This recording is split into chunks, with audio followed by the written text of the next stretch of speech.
I'm here on the corner of Grant and 6th Streets. Today, we're going to learn all about the health department.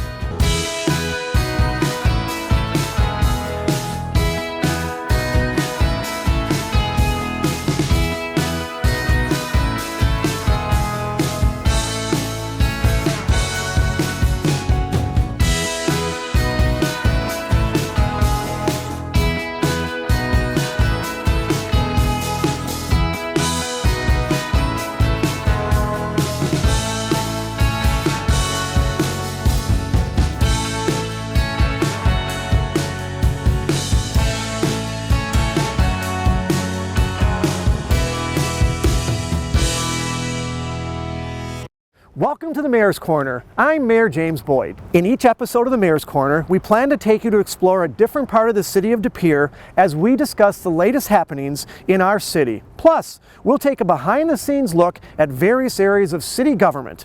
Most of all, we want to show you all there is to celebrate about the City of De Pere. We're here on the corner of 6th and Grant Streets outside the De Pere Community Center.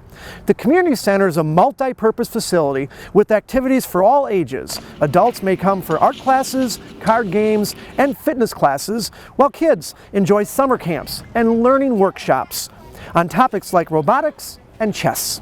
We're here today because the Community Center is one location where the health department offers flu and COVID shots. We are chatting with Debbie Armbruster. Debbie is the director of the health department for the City of De Pere. She oversees a busy team that works hard to keep De Pere healthy, both mentally and physically. Thanks for joining us today, Debbie. You're welcome. Thank you, Mary.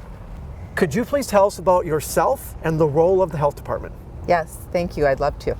I am the health director for the City of De Pere Health Department for the last 5 years. Before that, I worked at the Brown County Health Department as nurse manager and interim health director. Before that, I worked at Hemophilia Outreach as an executive director and New Community Clinic for 21 years. So I feel very entrenched in the community and love it here. Well, that's great. We love having you. Could you give us an overview of the health department? What is the mission and how many people work in the health department? And I love this because I think we're a commodity that people aren't aware of and need to be if they're part of the city. First of all, our mission is to promote prevention and to protect the health of the residents for the City of De Pere through prevention, education, and quality services.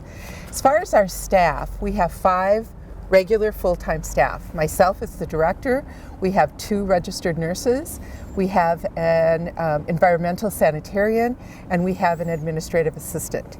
Now, since COVID and COVID funding, we have added to our team with limited term employees, which are about 7. That's how much we've needed for the COVID-19 response. Wow. Now, I've over the last year and a half signed many grants, I believe from both the state and the federal level. Can you maybe identify the close ballpark, the total amount of dollars the city has received in the form of grants to bring in some of these employees? You don't need an exact amount, just to put in perspective what we're dealing with. Well, it's been hundreds of thousands. We have received a lot of funding and just received another very huge chunk of funding, over $500,000, that will get us through 2024 because we feel that we're going to need extra help and continue prevention and follow-up with COVID through 2024. That's great. Now, we're one of the few cities that held on to its health department a few years back. How has that assisted and helped the residents of De Pere, and do you think that was a good and wise decision the council made about 5 years ago? I definitely do. I think the city is so supportive of the health and welfare of their residents, and by keeping the health department just shows that. With the City of De Pere's health department, we're able to give services that a big wider county would not be able to do. We still do home visitation. We still do a lot of education and go to a lot of different groups within the city. We listen to what our constituents want, which all health departments do, but we're able to give more hands-on care, which I think is really important for the city. We really listen. Thus, we've done so many clinics with COVID. We've done a lot of educational things when we've been asked by different groups, like our Women of De Pere. So we provide educational services like our grapevine services. So whenever a resident calls, we're able to do that one-on-one contact and provide whatever services or education or referral that we need to do. That's great. I mean, I was involved in a lot of votes over the last 14 years as an alderperson and as a mayor, but of everything I've done or everything I've been involved with or everything I've voted on, that is one I'm the most proud of, that unanimously at that time the council and the mayor endorsed and supported to maintain our health department, and it's paid huge dividends, so thank you for that. And thank you to the council at that time. The health department has obviously been very busy with COVID-19 the last year and a half, but that's not the primary focus, or mission of the health department. What's some other things that the health department does, even throughout this, whether it be before, during the whole pandemic, and obviously as we come out of it? So the pandemic has certainly curtailed things for us. We've been able to do very few of the regular programming that we love to do. But during that time, we have always kept communicable disease follow-up in the forefront, not just COVID, but any other communicable disease. Our environmental sanitarian wasn't able to do as many inspections, but we always kept doing what we need to do with weights and measures, human health hazards. So those important things were never stopped. But before that, we did a lot of things, and we intend to start in January resuming some of our regular programming. We have a maternal child health department where we do home visitation if there's need for that, primarily for our families, including lactation counseling. We do lead prevention efforts, and we'll go into the homes if a parent feels that there's some concerns, and our environmental sanitarian will as well. We do our immunization clinics, we do developmental screenings. We have our regular immunization clinics twice a month. We have our environmental services, as I mentioned.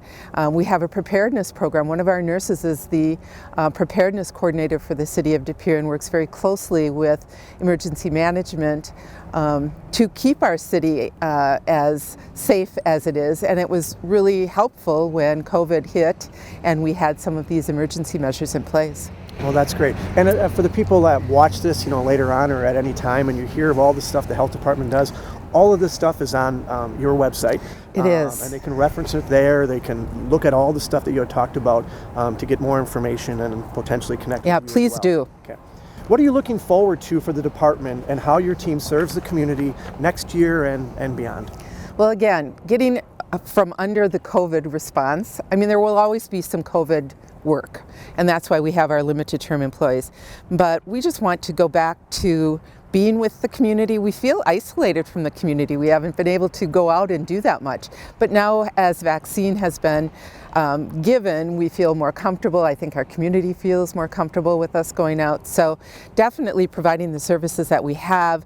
Our department really focuses a lot on education because we feel that if the citizen is educated, they know how to take care of themselves. So we are looking forward to looking at programs. We've talked about even doing some type of a questionnaire or survey to see now what our community wants from us. Now that COVID is kind of going away, I think there's a lot of concerns, mental health concerns, substance abuse concerns that we need to address as our community wants. That's great. And that emphasizes the mentally and physically part of our residents, so overall health of the community. While vaccinations and other mitigation strategies have begun to control the spread of COVID-19, it's still very much a problem and concern in our community, the state, and obviously our country. What are some of the latest COVID updates that we should know about? I know there's one that you're going to talk about, how excited you are, and the whole community's excited about vaccinations for those ages 5 to 11. So we really are excited about it. We are actually having our first pediatric clinic next Wednesday. Oh, that's great. And for those that are concerned about that age group and whether they should be vaccinated or not, I would really encourage to go on not only our website but CDC's and the Department of Health Services of Wisconsin to get the correct information to be able to make that decision.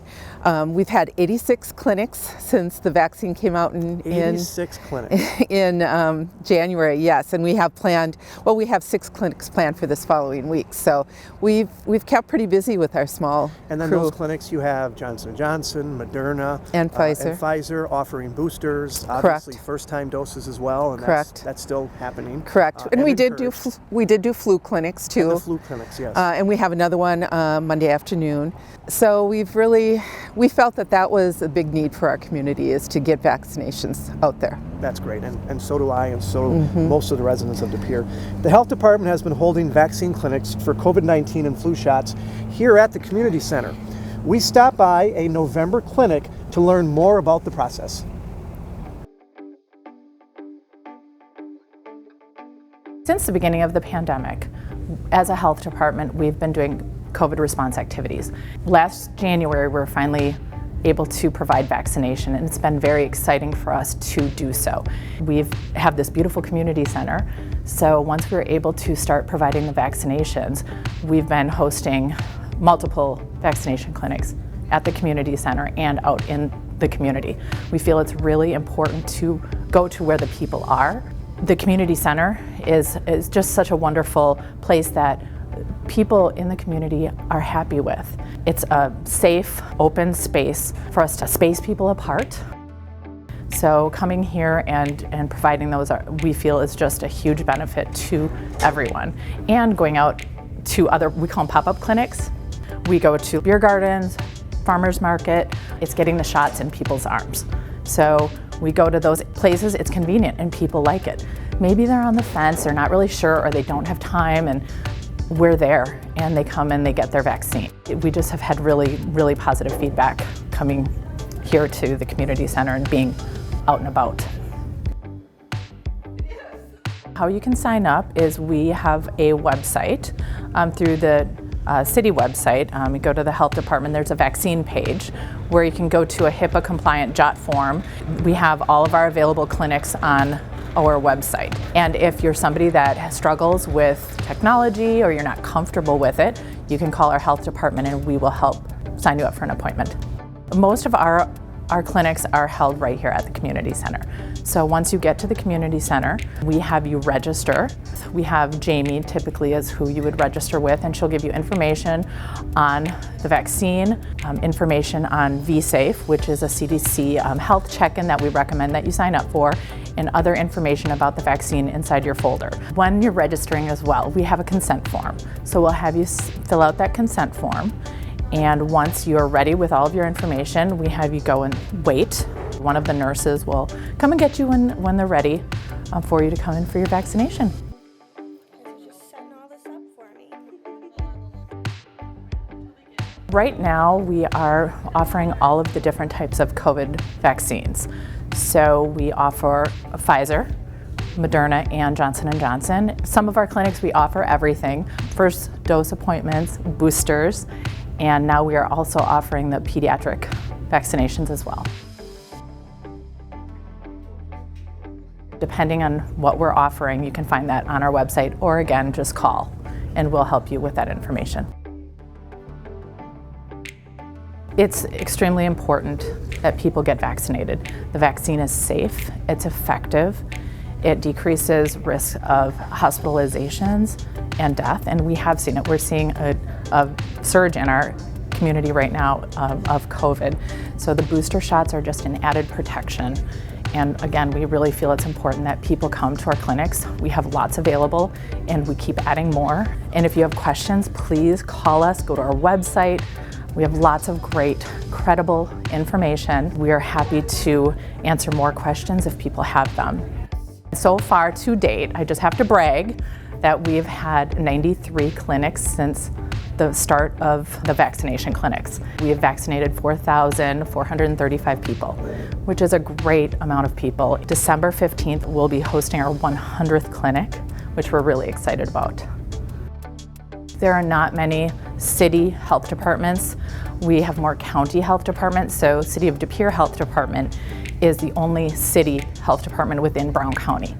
So it is really, it's getting to be more and more unique. And we feel it's an honor and a privilege to serve our community. And we know the people in our community in the City of De Pere want this. They have their own health department, and we feel it's really, really important that we are here getting shots in people's arms, protecting the well-being of our community. We feel that we're a leader in public health, and we love it. We love being able to do this.